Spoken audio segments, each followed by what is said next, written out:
Welcome to Agri Extra at NAMPO Virtual. My name is Mpumelelo Mkabela. I'm here to facilitate a discussion about the political economy of agriculture. Joining me here is Professor Johann Kirsten of the Bureau for Economic Research at the University of Stellenbosch, and is also a professor of agricultural economics there. And Wandile Sihlobo, my old friend, who's a chief economist at the ACBIS. Gentlemen, it's difficult these days to have a discussion on the economy, let alone agriculture specifically, without reference to COVID-19. This pandemic has obviously had an impact across the board, but we're here to discuss specifically what it has done to the agricultural sector and the response of the policymakers and the industry at large. Professor Kirsten, let me start with you. What do you think has been the major impact of this pandemic, and what do you think have been the adequate, if or at all inadequate, responses from the policymakers? We probably have to take it step by step, because I think the impact is not universal through all the sectors in agriculture. So if you don't mind, with Wandile, we'll probably unpack the sectors step by step.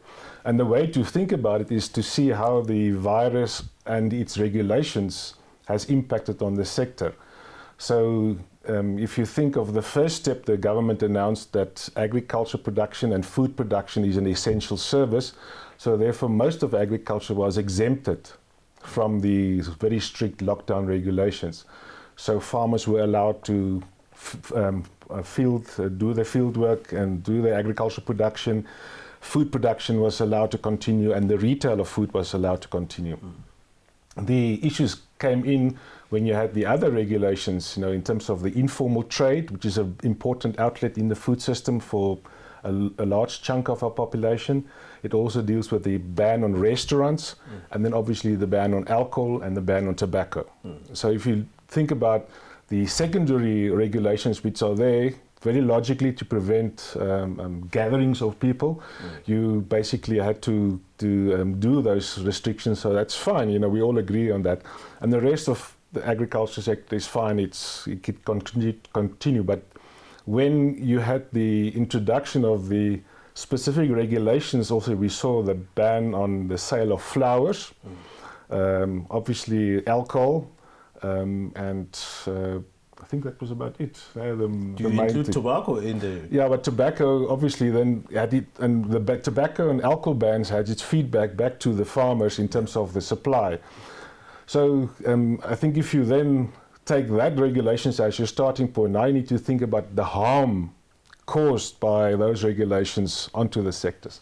So Wandile, I think we can start with the grain sector. You know more about the grain. Yes, and I think, Prof, on building up to what you have highlighted there, I think broadly there was perhaps maybe a lack of appreciation of the complexities of the South African food value chain.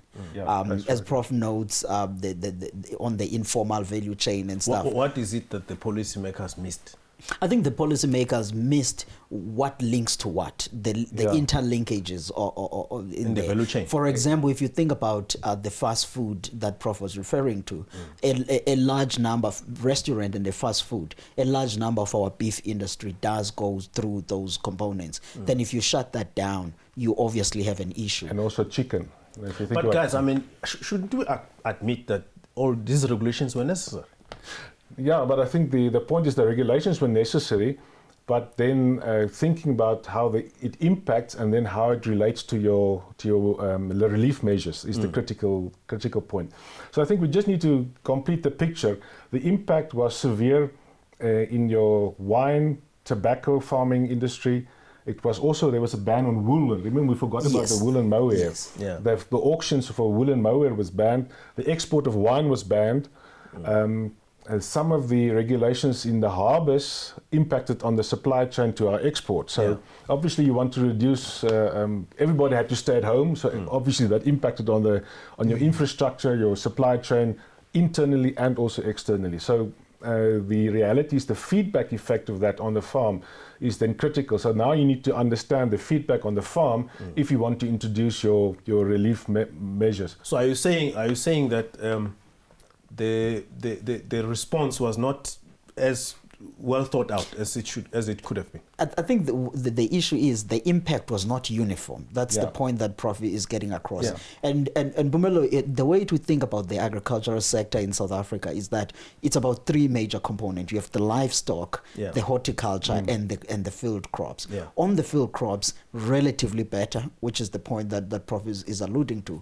But within the horticulture, the picture is mixed. You have the citrus, which did well, record level of exports. Yes, a few glitches in the first 2 months of the lockdown, but they recovered over time. But within that cluster, you still have vegetable people and everyone that struggled with the regulation at the start of the lockdown. Especially on the informal side, because the informal But guys, then let's talk about like the response of the stakeholders in the sector to these regulations. Wandile, as you outlined, these three main agri sectors. How did each one of them respond to this? I think one of the other thing, and I will give this a credit to a certain extent to government. Obviously, the private sector, we worked all as a grouping. If you think of AgBiz, Agri-SAs, and various other organizations supported by BFEP on understanding the impact of the pathways of all of this. So BFEP was able to do these surveys, come up with some hard data about where are the difficult points.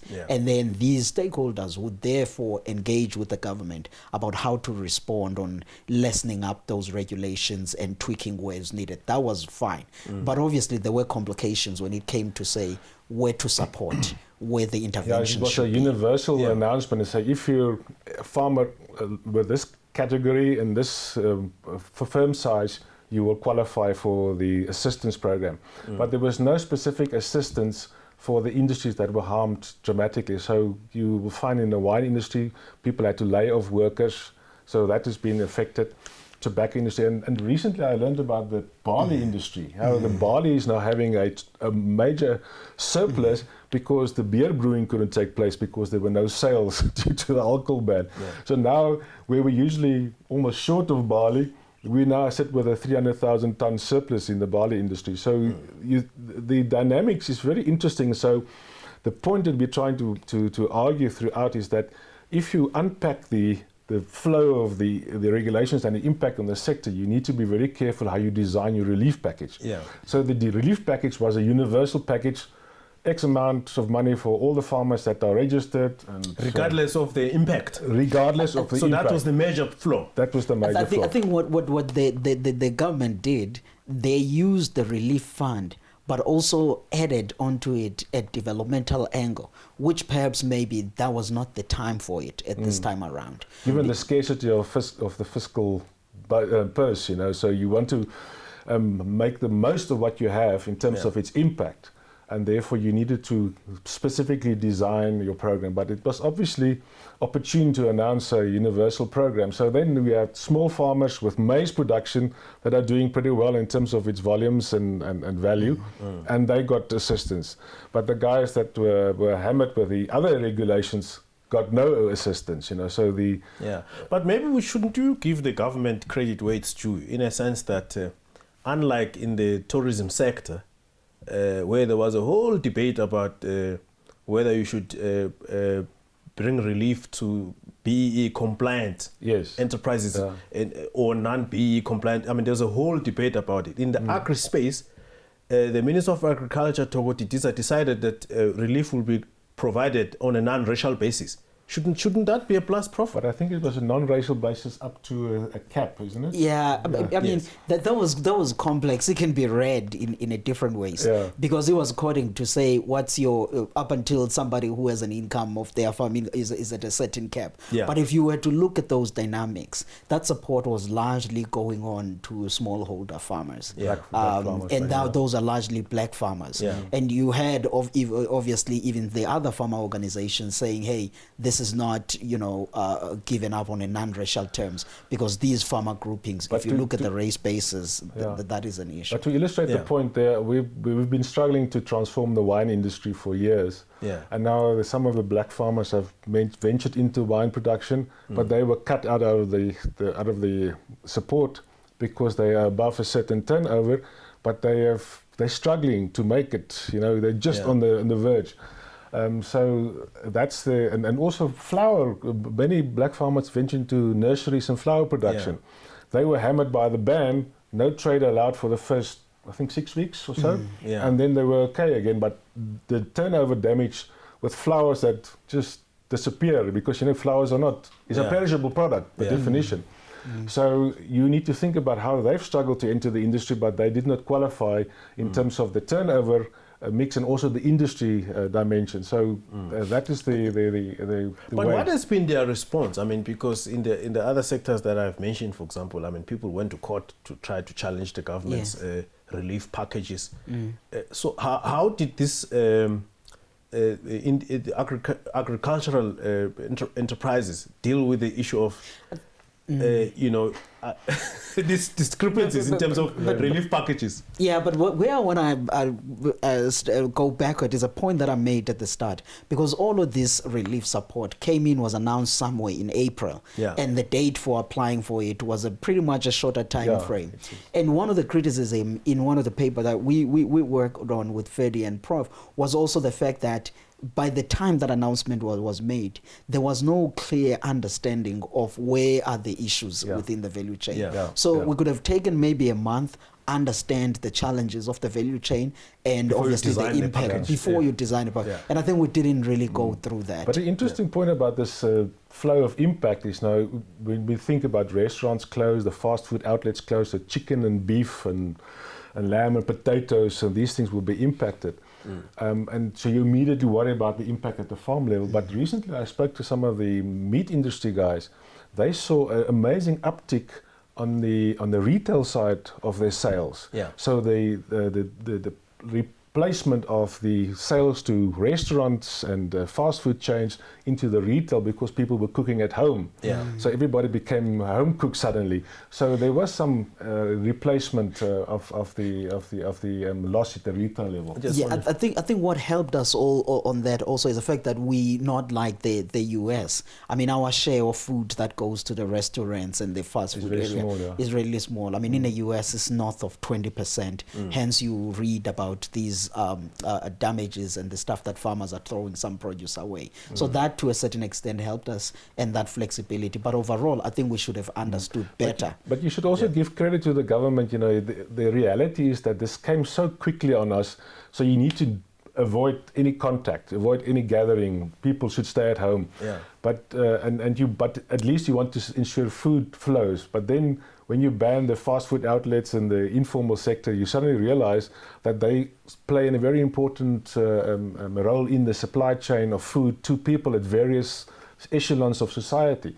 So I think when the informal trade was allowed to do again up, I think it was sort of end of April. So that sort of relieved some of the pressure on the markets and so on. So it is people stumbled into this process and made several design mistakes. And we can think about the Minister of Trade and Industry's requirement in terms of shoes and T-shirts and so on. I think in agriculture we had elements of that, but I think it was minor compared to the trade and industry dimension. We're talking more here so far about the impact in the domestic economy. I mean, we know agriculture is a big foreign currency earner. Especially the horticultural, the citrus guys and all of those type of guys. So what has been the impact insofar as exports are concerned? Has there been any assistance from the policymakers in that aspect? No, I don't think on the export side we have taken much of a knock so far. But obviously new data for the second quarter will be coming in. If you look at the first quarter, which included March, but I mean it means nothing because that's when before the lockdown. Exports were up, I think 16% on a year-on-year basis. But on a second quarter, I think the issues is going to be on the points Prof mentioned. The wine, because it's a big component of that. So in the weeks where we had glitches, that is going to be important. But also when we had infections at the harbors, if you think of the Cape Town harbor and some, so I think those are some of the things that will weigh on the exports second quarter. But I think as you go to third quarter or so, there's pretty much going to be good activity. And the reality is the other countries didn't have the alcohol and cigarette bans and so on that we had. So wine could technically be sold there, but then we had the ban on exports and also the supply chain issues in the harbors, which then ensured that we lost space in in the shelves in Europe, especially, I think in the US. Our winemakers and some other people are very concerned that during that ban, we may have had a situation where our share of the market globally could be taken over by our competitors. Yes. Is that a reality? Yeah. I think we're yet to obviously see on what the numbers say, but that's something that we think it's a reality. Because if you're not there for a long time, Australia is there and everybody is there, obviously you're going to be viewed as unreliable supplier. So that was bad for us. So we shot ourselves in the foot in many ways through this process, but luckily that was, I think it was about 6 weeks after the first. But is it such that is the damage to the extent that we are not able to recover? We could potentially recover, but we're not sure what the sales volume loss in this particular financial year would be, and whether that will be permanent. So it will require lots of marketing efforts again to get to that. That's on top of the drought that we had in the Western Cape. That reduced the volumes, which also impacted on your volumes sold in the export market. But I think, Prof, one of the things that is going to be useful for us this time around is that you have a weaker rand, your wine is high quality, affordable. So that's something that adds on. But where I'm worried a lot about are the long-term effects, because South Africa is largely export orientated. If you look at its agricultural sector, half of what we produce in value term goes out. Now the question is to say, how resilient are those markets that we're exporting to, and what will be the demand in the coming years, particularly for high value products? And that's the long term impact that I worry about. Yeah, well, when you look at the US and them, throwing away food and all of that, it really raises issues about whether there will be a market for imports for them. Especially on the normal food chain, but I think in the luxury elements there could be something. But there was a report recently that said that notwithstanding all of these restrictions and all of these difficulties of COVID, some of our products were doing extremely well in the US. Yeah, I think it's mainly citrus, isn't it? Yeah, the citrus industry, macadamias and all of those things. So we've been relatively doing well. I mean, but obviously if you look at the whole, across the board in South Africa's agriculture, the exports this year have been fantastic. Again, to the issue that we are affordable for people outside because of the devaluation of our currency. And an interesting point to remember as well, that where the economy is going to shrink this year, agriculture is going to have a positive growth this year, which is also interesting in the context of a relief program. You say, how do you deal with the sector and justify relief money when it's growing to go about 13%? What is BFAB is looking at 13% year-on-year growth for the sector. So it is interesting how you then think about how do you utilize your fiscal resources appropriately to make sure that the damage caused to the sector is actually done properly. So it's a very complex and dynamic assessment that you need to do before you roll out any relief program. Maybe let's just take a case study. If a guy has been so heavily hammered by this COVID-19 because of the value chain problems that we discussed, and which fed negatively back on the farm, whether the guy was livestock farm or whatever, and is now struggling to come back. What do guys like that do? Because notwithstanding the relief, which was in any way very small, what can they do to come back? Is there something that can be done working with the policymakers to bring those guys back? No, I think the point to start on is that relief has not all been given out. I mean, that was 1.2 billion rands. So part of it, yes, has been given out, but part of it, I think, is still within the government side. So what's the problem? Why is it not being given out? Do you know? I mean, obviously, there's a number of selection processes that they go through, and the qualification that they go through. So through that venting and that processes, there's still some bit of delays, which is yet to be dismissed. Prof, I just want to stick with that matter. We have not heard of any corruption, PPE type. I mean, not to my knowledge. not to my knowledge, within the agricultural sector. But obviously, there's a lot of people who will not, find this message well, because they are sitting on the side and they're waiting, struggling to get their businesses going, and there's still money that is yet to be disbursed. So that's an issue. But to your point of what can one do, I think that's something that links on with that post-COVID recovery to say what the bigger plan that the sector has for growing. And since there's money left, you can use that as a way of a grant or a guarantee for the startup, or correction action that the farm needs to take. The mechanism of how you disburse that is the critical issue. How do you really implement that? Because again, you don't want to have upstart farmers that are starting yesterday to qualify for the grant. So it needs to be a record. And I think remember that the piece that we drafted where we argued that it should be like an insurance claim. You report your 3 years of financial statements, and you show by your 3 year financial statements and your bank accounts the damage in this year compared to last year, given that it's a good agricultural year. So you report the damage, and then your claim is assessed by the Department of Agriculture. And then you get not 100% of that, but a share of that, and that could help you to recover the losses and actually restart. So that would be a clear, open, transparent process. It's not uniformly allocated despite the fact you didn't have any damage. There are many farmers that benefited from the allocation by the state that didn't have any damage as a result of COVID-19 regulations. So that's the worry. It was that issue of linking it with the developmental mandate to a certain extent. Again, to the point that we should have done a clear analysis and understand the impact. But I think there was an urge that will take a bit of time. And the department had to step in and do something. But perhaps maybe that was an oversight. We should have waited a little bit and do we should perhaps ask for, under the Access to Information Act, a list of the farmers that benefited in which sectors and so on, almost like the PPE tenders. I'm sure that certainly the activists will campaign for that. will campaign for that. I think that would be useful, because they had highlighted sectors. They had said vegetables, a bit of a field, crops and poultry and stuff. Now let's go to the issue of the credit guarantee scheme. I mean, the government, Treasury, Presidency, Reserve Bank, and the commercial banks, they put together this that guarantee scheme. And there was concern about whether enterprises are able to access it and the criteria. So the uptake was quite slow. How has it been like in the agri space?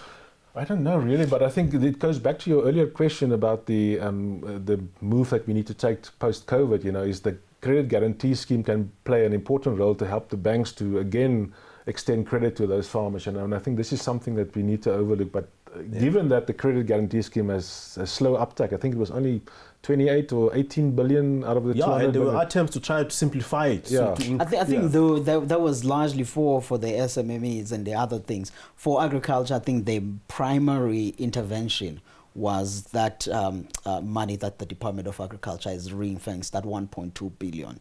I doubt that there were many guys that actually went on for the national scheme. I doubt why would that be the case? That would be the case. I mean, again, it would be linked with many things. If you are in a restaurant sector, for example, and other businesses, perhaps maybe you would go there. But if you are in primary agriculture, to the very points that we were making, that many guys were insulated to a certain extent, being operational, being a good year. But then there were few, if you think of those wine industries, they're the ones that could have perhaps maybe find a way and see if they can. And it would be interesting to know whether they did apply to the banks for the credit guarantee scheme, and whether there has been payment holidays introduced by the banks for that.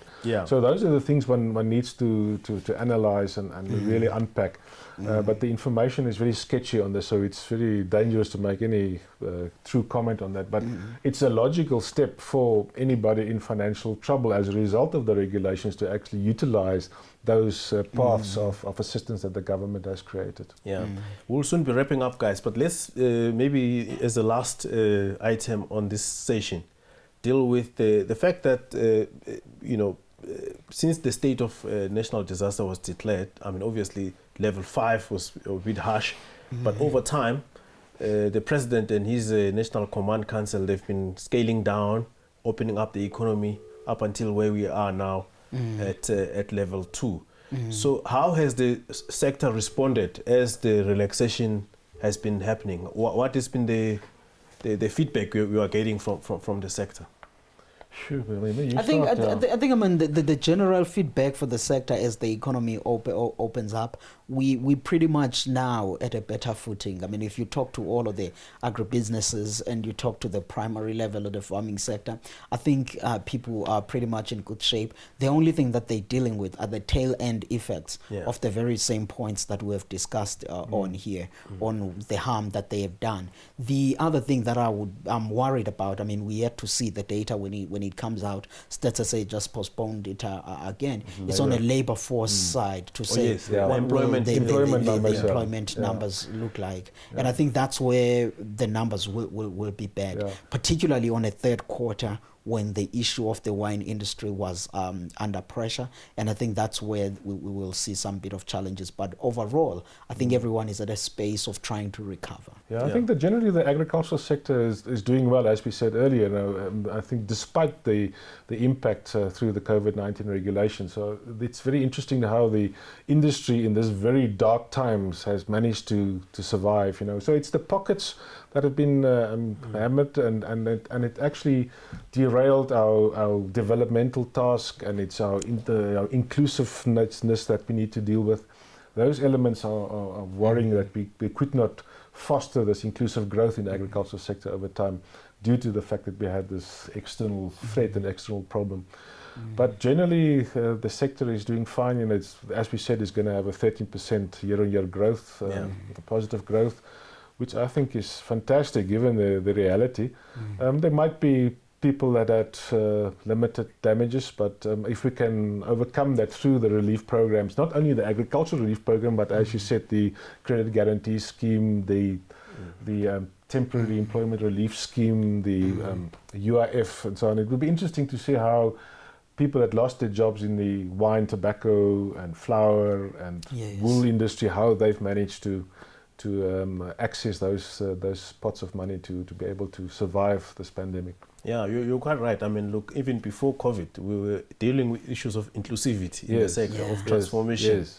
And maybe as a last word, to what extent do you think COVID might delay those things or perhaps even fast track them? Wandile? I think it will accelerate in a sense that now there's obviously a thinking about how to reconstruct the economy after COVID, and that is forcing everyone to come back to the table. So if everyone finds a good spirit, I think that this will be a moment which will actually accelerate that rather than delay. And also understanding the dynamics of the sector a bit better. I think the COVID-19 forced us to understand the dynamics and then also to see where the entry points can be for greater inclusivity. So they obviously, much as there were negative effects of COVID, there are also positive things to reflect on. And I think the sector, it seems that you are suggesting that it's quite resilient. But it also is a lesson for us in terms of policymakers and agriculture economists like ourselves that advise our policymakers to think clearly about the sector and to understand the dynamics of the sector before you put advice and program of actions to government. Well, next time something goes wrong, we'll blame you, the advisors. All right, thank you very much for watching. Until next time.